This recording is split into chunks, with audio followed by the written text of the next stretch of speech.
The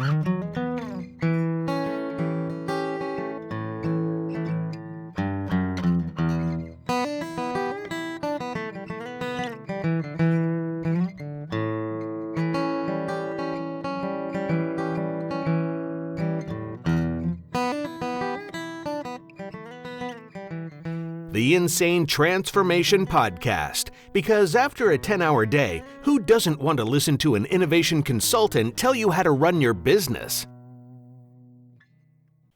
All right. Hello and welcome to the podcast.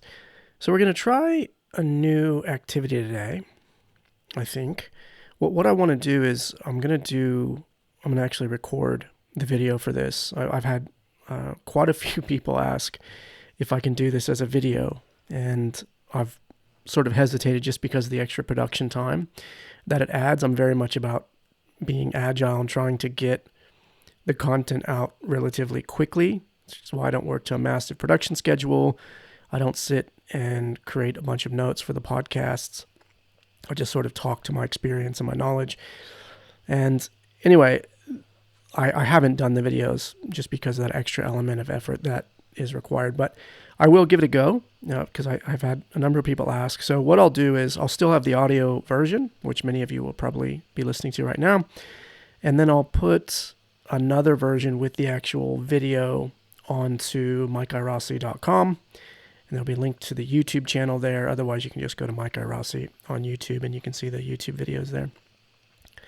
So I'll put that in there. But when I'm recording this, I won't necessarily be showing all the visuals so that you have to see the video to make sense of the podcast. I'll basically have it hanging out in the background, so it just helps give another visual element, but you're not going to miss too much if you don't see the visuals. We'll try it out and we'll see how it goes.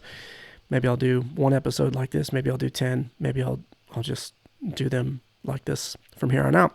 But we'll have a play and we'll see how we go.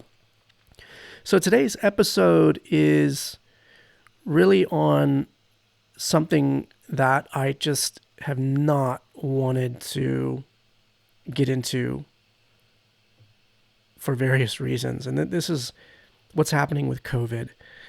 And it's not so much the COVID situation itself, but from my perspective and my expertise, it's about the process, the service that we use to administer testing, how we're getting folks from the community to come in and actually consume those tests and complete those tests.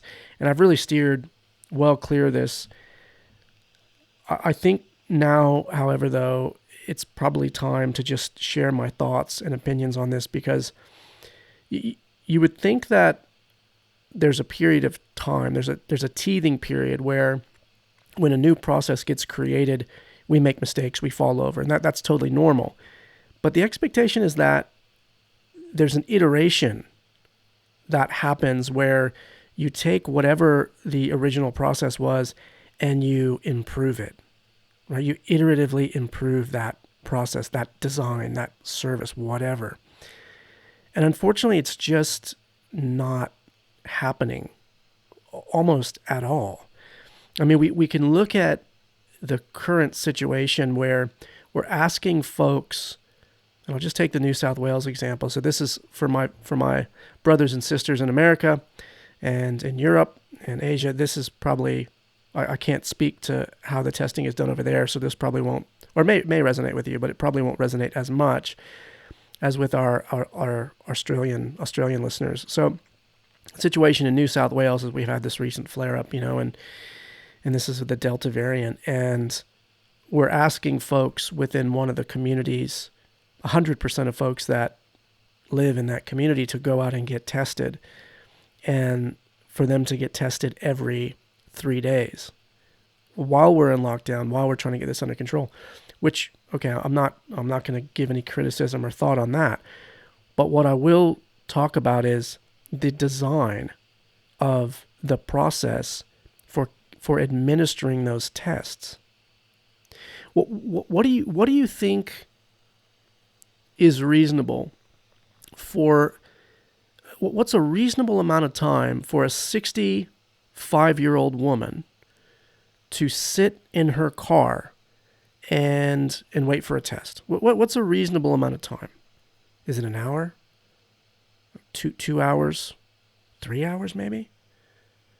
What's a reasonable amount of time to have her sit in her car and not have access to a toilet, to not have any water to drink, to not be able to eat or take her medication, which is on a strict medication schedule because she's got some underlying health issues? What's reasonable?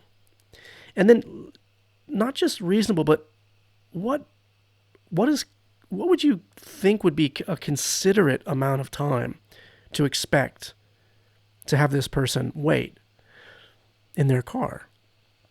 I think part of the problem is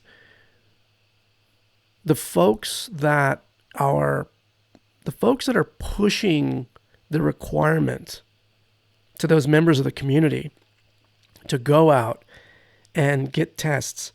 Many of those folks, maybe none of those folks, have actually got into their car and driven down to the testing center and waited. Some have, sure, but some get special treatment because of their position and, of course, their status and where they're at. But I'm curious. I mean, I wonder how many have actually gone through that. Now, in my case here in Canberra, when I went through the testing, I had to wait 5 hours. And I'll talk about my experience there, and I'll talk about, I'm assuming it's got to be very, very similar to the folks here in New South Wales that are sitting there for 7 hours or 6 hours or whatever it is. But I'll talk about my experience, and then I want to talk about how we take steps to improving this. Because honestly, it couldn't be any easier to improve. I mean, it's as easy as making a cup of coffee and then thinking about how to improve the way we make a cup of coffee. It's literally that hard. When you look at the design and you look at the way the process is being run, it's almost as if no one has ever even thought about making an improvement, let alone made an attempt. Okay, because if you brought in, take a Lean Six Sigma person, take a service design gal, take any one of these professionals, just take just a business BA that can map out a process. If you'd brought, I'm willing to wager, any of these folks in for, I don't know, a 2-hour workshop, and then let them go out and have a couple iterations, have a couple goes at the design, I'm willing to bet it would be anywhere from a 2.5 to a 3x increase in throughput. 3 times. Pretty easily without doing, you wouldn't even really have to think, actually. You could just sit down in a workshop. You could sketch this out, and then you can put it in place. But anyway, that's what we're going to talk about today. All right, so let's just keep looking at this. Now, when I went and did my test, I jotted down some times. Sorry, just give me a second to pull these times up. So I jotted down some times, and here are the times that I came up with. So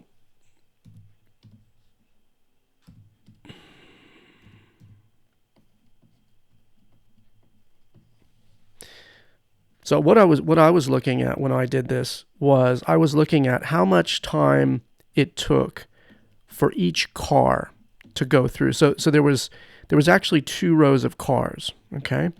And one car would be let out at a time.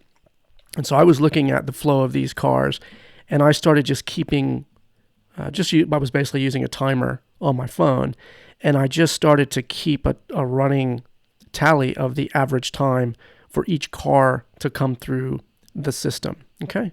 To basically be spit out, because I could see where I came in, I could actually see the exit point for the testing facility. So I just took a few times, like 4 minutes and 30 seconds, 6 minutes and 4 seconds, 4 minutes and 21 seconds, 5 minutes and 17 seconds, 5:19, 2:38, and 4 minutes and 21 seconds. So I don't know, this looks like probably an average of, I'm not going to do the actual average, but 4:25, 6, that's 1, 3. I'd say let's just call this an average of 4 minutes. Okay, it's close enough. It might be a little bit different, but let's say there's an average of 4 minutes. Okay? So you've designed a service that will produce one test or allow for one test every 4 minutes, right? That's the pulse, right? That's your throughput. All right, so, or your rate anyway. So let's think about this for a second. We'll just take a simple number. If we take, say, 100 cars times 100 cars times 4 minutes, so that's going to be 400, divided by, what do we want to say, 60, okay, 60 minutes. So what we should be getting is, if we've got 100 cars coming through our process, okay, and each car is taking 4 minutes, right, to get through, and we multiply those out, and we divide by 60 minutes, what we should see is that those 100 cars are going to get through in just over 6.5 hours, 6 hours and 45 minutes. Okay, so you can work out pretty quickly, if you actually had someone standing there, about how long you're going to be in the queue, right? So you know that when you get to a certain point, that from this point going forward, it's going to take you 2 hours or 5 hours or whatever, okay? Very simple things. I mean, we do this at theme parks all the time, don't we? And yet, when I went through the testing, and again, I'm assuming it's probably very, very similar to what's happening in Fairfield. I'm going to guess. I might be wrong. I would really love to hear from anybody who went through that testing facility in Fairfield. I think it was Fairfield, who went through that testing facility and what your actual experience was. But when I went through, I spent 3.5 hours queued up on the street, right? So I'm just sitting outside on the street, and I had no idea how long it was going to take from where I was until I actually got into the testing facility, okay? So I jumped in the car at, I don't know, 8:30 in the morning. I was over there by 8:40 or something, and I thought I was getting there early. And when I got to the line for the testing facility, I was just sitting there. I didn't have any water. Had no idea how long it was going to take. And I sat there, and I sat there, and I sat there. There was nobody there to communicate the length of time. There were no restrooms anywhere to be seen. Obviously, people aren't walking around giving out bottles of water. Had I known that I was going to sit there for 5 hours, I don't know, I probably would have brought a bottle of water, as I would think that most people would. Or you might even get someone else to drive you so that you can get out of the car and go to the restroom. But what if you're by yourself? You can't do that. So what do you do? Do you leave the line and say, I'm going to come back and I'm going to test a little bit later? I don't know. So I sat there pretty uncomfortable for about 3.5 hours. And then I finally got up to this sort of little checkpoint, right? And when I got to the checkpoint, what I found was you see the checkpoint, you think you're inside. Well, you're not inside, because then what happens when you get to the checkpoint is there's this sort of zigzag action, and all the cars are zigzagging around the parking lot, which again, I think is the most standard approach. At the checkpoint, though, they actually did have some bathrooms, which is good. But what did that mean? Well, it meant that you had to get out of your car, leave the car parked in that little zigzag space, and you had to run over to the toilet, use the toilet, and then come back. But again, still no water, nothing like that. Now, when I was sitting there, this is at the point where I had gone inside the little zigzag compound. When I got to that point, I saw, I want to say maybe 6, at least 5, but maybe 6 folks get out of their cars and just absolutely lose it. One woman literally had a panic attack. She actually got out of her car in tears, not screaming, but crying, but, visibly upset. And she just said, I cannot do this any longer. I cannot keep doing this. So she gets out of her car visibly upset. She ended up not actually going to test. They moved the cones and allowed this woman to leave. Several other people got out of the car complaining, frustrated, elderly people. So you've got this situation where people have no idea. We talk about visibility, control, and support in some of the other podcasts, right? In terms of visibility, people have no idea how long they're going to be sitting there, what they're going to be doing, whether there's a restroom, what the expectations are. There's no controls in place, right? We don't have any guardrails around the process. And people are really uncomfortable, right? Because they don't know, like, well, I could hold, if I had to go to the bathroom, I could hold that for a half hour if I knew it was a half hour. But can you hold it for 5 hours if you don't know it's going to be 5 hours? Probably not, right? And then what about support? This is the other thing. Support is where we have the right people out there helping us to get through the process. We can ask questions. We can get information. Can I jump on an app or a website and look at this particular testing facility and get some sense, maybe by a map or a diagram, of how long I'm going to be sitting in this area, how long it's going to take me to get from X, to Y. Can I get some sense of that, right? Or can I just simply ring up and talk to someone, say, hey, I'm at the testing facility. Can I get some water? I'm in a blue sedan. Here's my license plate. Should I come out of my car? Should I park my car here? What do I do? Right? So if people have some sense of the visibility, the control, and support, they can at least have a better understanding, of where they're going to go into this process. So anyway, I'm sitting there. I watch half a dozen folks come out of their cars getting really frustrated. I see physical anxiety. At one point, I don't know if this woman passed out, but I think she was getting lightheaded. So they actually sent a medic to the car. They later just pulled her over in the shade. That's another thing. There's no shade here, right? So if it's a hot day, these folks are sitting in their cars. Not every person has air conditioning, right? It's pretty presumptuous of us to think that everybody's going to sit in their car and leave the car running with the aircon on for 5 hours. Some people don't have the best running cars, and they can't leave their car running, or their car might overheat, right? And they don't want to run the aircon.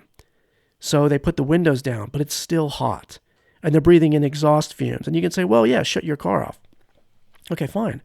Take the same argument. So we ask people to shut the car off, and they turn the car off, and it's getting hot. And again, they have the windows down, and it's getting hot. All right? So I think the big thing that I want to talk about today is about if we're going to get in and we're going to start for the very first time thinking about how to design this testing process. I think what it needs to begin with, first cab off the rank, is we want the powers that be to go in and sit in their car, drive over to the testing facility. And the good news is because everyone's getting tested every 3 days, you can do this right now. You can go for the experience. Sure, even if you've been tested, I think it's going to be a good experience for you.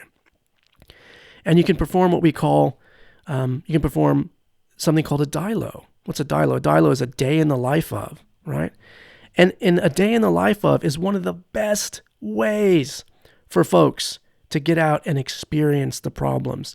So day in the life of, right? So you get in your car and you actually drive over to the testing facility. And this is the best way for you to understand how well the process is working, how well the process isn't working, what the opportunities for improvement are, if there are any. And you can sit there and you can experience this for yourself. Okay? So this is where I would begin. I would start with a DILO. And I would say, if you are someone that is asking folks in the community to go sit and get a COVID test, then the very first thing that you need to do is you need to go get in your car and sit and get a COVID test and experience your own process. Experience the process that you have allowed to grow out of throwing folks and people and technology and things together to create this process. Then after we go and do that DILO, I think the very next thing to do is to actually sit down and think about, what do we want to do for improvement here? What's important? What things were coming to your mind? What ideas were coming into your head as you were sort of sitting there, right, doing this dialo? Did you think about water? Did you think about restrooms? Did you think about visibility, control, and support? Did you want to know how long you would be sitting in your car for? Did you have to make some extra, change for your employer? Did you have to call your employer and say, hey, listen, I can't come in today? Now, granted, you may not be coming in because you're in lockdown, but virtually you might be signing in. So did you have to take some extra steps there? Could you have, brought your laptop? Would you have brought your laptop if you use one? Would you have put it on the seat? Would you have thought about that? What about food? Is that important to you? Would it have been nice if, someone was walking around taking coffee orders? Now, again, yeah, you have people that are potentially COVID positive, and we want to limit exposure, of course. But we also want to encourage community members to get tested. So if we go and we ask folks to get tested and we make it the worst possible experience that we can imagine, then the rates of testing is probably going to go down, right? Or you're going to get more members of the community really pushing back and fighting and arguing about what's happening. Okay, so first thing, we do our dialo. Second thing, we have a think about all of the things that are important to us and that we would want to see in that process. Okay? What's the third thing? Third thing, you know what I'd probably do? I'd probably just get in some process design folks. Okay? Bring in some process design folks. Bring in a couple of Lean Six Sigma gals or just, BAs or whoever, just someone to have a look at this process, right? So they're going to look at this process. I'm trying to draw some glasses here on the thing. I always talk about, this is the worst pair of glasses I've ever drawn in my life. Actually, they look like olives. So anyway, that's good. That's real good. I'm not going to change those. So anyway, in the other videos I talk about, I just did a podcast episode on sketching, and I'm like, yeah, my sketches are getting pretty good. But now you see, well, I didn't say they're getting good. I said it, I think I'm getting more compliments. But now you see exactly what you're up against here. And this is what I was talking about when I said, if you do a sketch in front of somebody and your sketch is the worst possible sketch, people are so comfortable to pick up the pen and paper from you and actually draw a better sketch. So I've got a picture of process design and some glasses, and they look like, olives or something. But anyway, the glasses are looking over at the process design. So anyway, we get some process design folks in, and we actually ask them to think about this process a little bit. And I wouldn't go crazy here. You don't need to go crazy. I would say start with, a 1.5 hour workshop. It's pretty simple. Bring the designers in there, get a couple of the testers in there, get a couple of the support staff in there, and get a couple community members in there. And just have a very, very simple co-design workshop. And then you know what I would do next? I would actually just do a very simple test and learn. Right? So you've got some low fidelity prototype. You've got some sample process that you design.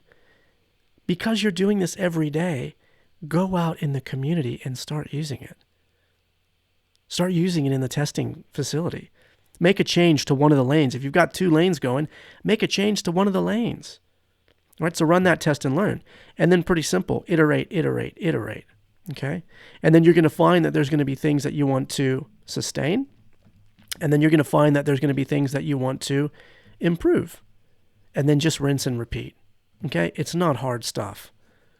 And literally, you, in the course of probably 2 or 3 days, you could design something, you could test it, you could make multiple iterations, and in 3 days you could probably increase throughput, like I said, easily by 2.5 to 3 times, I would think. So when I go back to my experience, and again, that's how I would approach it. When I go back to my experience, and I think about those timings, what was actually happening was, and I think about the layout of this, there was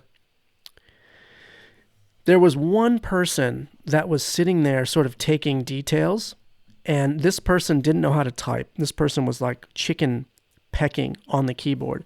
So this person was taking details, right? what are your details? And this is like verifying your name, I don't know, your contact information, detalles, whatever I'm spelling here, your details, your contact information. And then, so that person records your information. Remember what I said the beat was, every 4 minutes, boom, boom, boom. So it takes 1 minute to take my details.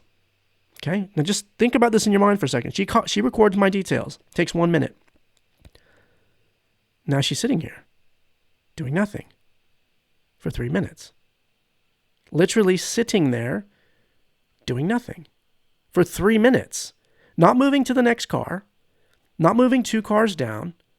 She's sitting there idle for 3 minutes. So then I pull forward to the next person. And the next person comes over and does a second check for my details. Okay, great. So now you've got person number 2, right? And this person is also just basically, hi, how are you? This is what you were going to do, and blah, blah, blah, blah, blah. And then that person's idle. Okay? And then it finally gets to the person that's doing the actual test. Okay? And that person that's doing the actual test, she's in the full PPE gear. The other people just had a face mask. And again, it might be different for your testing facility. So the person that walks over to do the test, she comes over, and now here's the cool thing. Well, it's not cool. It's the opposite of cool. But here's the thing. She comes over, and she doesn't have all, there's a trolley sitting off to the side, but she doesn't have all the material that she needs there, like the swabs and the containers and all that. She actually has to walk over to a container or something. I don't know. She walked behind my field of view to get more items to stock her own trolley so that then she could administer the test. And again, she administers the test, drops it in the capsule or the bag or whatever it was, and then she collects it and, you sign off on it and you do all that. But she's doing all of that. So she's administering the test. She was actually 100% utilized. 100% running around doing the tests, talking to people, having to explain other stuff. This is what we're going to do. Getting the equipment and the supplies, loading up her own trolley and moving your trolley around. And then you've got 2 other folks that are probably at 25% utilization. But that doesn't seem like a very good design to me. Right? And then what about when these people go on breaks? How are we managing that?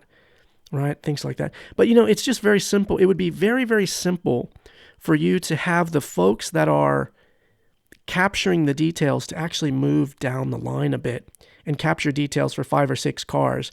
And then they can come back and they can do a replan. And again, the replan doesn't have to be hard.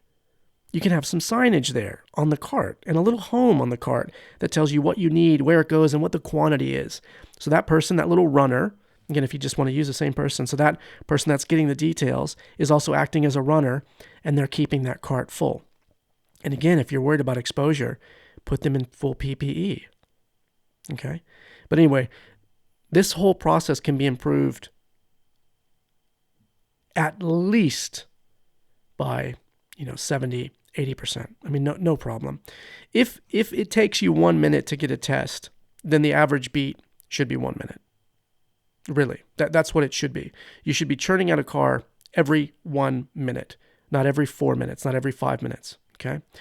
And again, there's questions about, well, we've got all these constraints. We've got shortages of people that can actually administer the test. But again, we're not talking about a situation where COVID just hit yesterday. We're talking about the fact that we are 18 months into this situation, number one. And number two, we made a decision to ask an entire community to come in and get a test every 3 days. Right, so we knew what was happening because we've been in and out of lockdown in this particular area for the last, 4 weeks?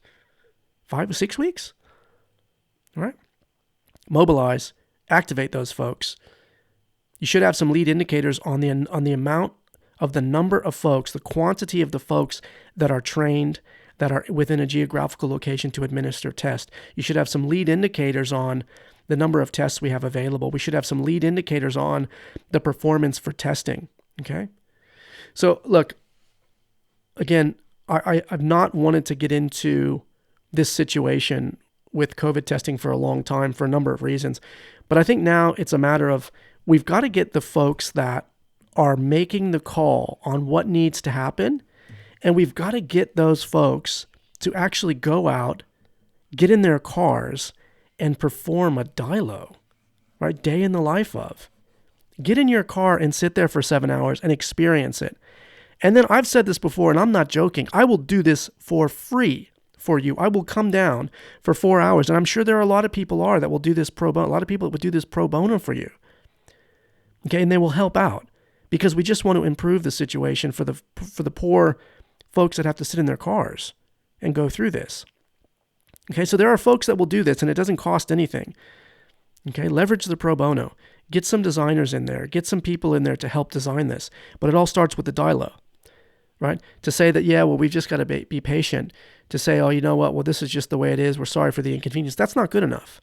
Not now. It might have been good enough when we were learning and we were figuring this out, but not a year and a half later. It's not good enough anymore. So, this is something that a lot of design folks advocate, going out and experiencing it for yourself, walking it for yourself, experiencing the drama, the pain, the emotion that you feel. It starts getting us into this mindset of, design thinking, human-centered design. What are we thinking about for the individual here? But it starts with you going out and experiencing it.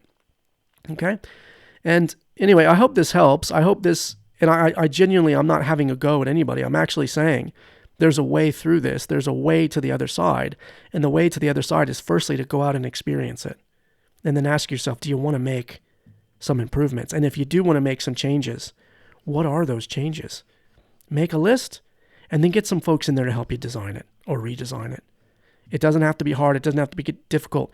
Any iterations that we make over the course of a week or 2 weeks are going to be better than that steady state, that base case that we started with. Okay?